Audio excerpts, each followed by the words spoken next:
Welcome to part 1 of my Bandai 1 to 5000 Star Destroyer build. The particular kit I will be building is the kit which did not offer the included lighting kit, which was only offered in the first production limited edition.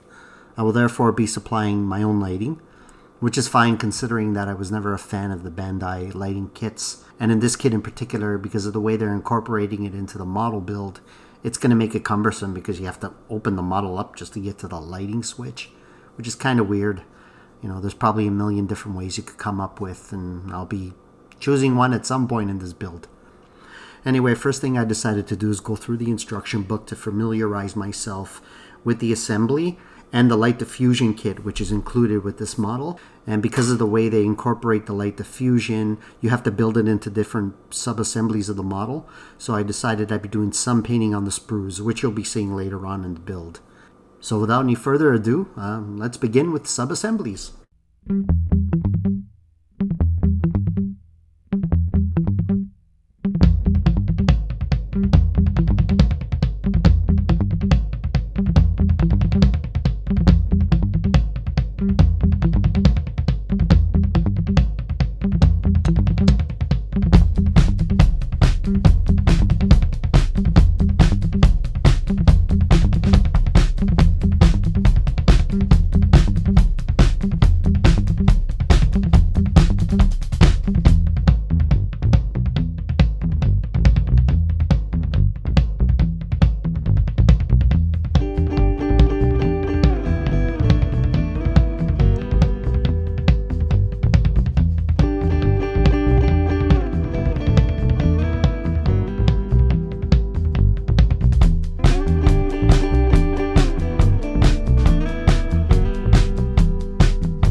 Thanks for tuning into part 1 of my Star Destroyer build video.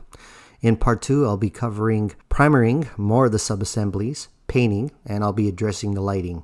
If you enjoyed this video and wish to support the channel, please hit the like and subscribe. Tune in for part 2, and thanks again for watching.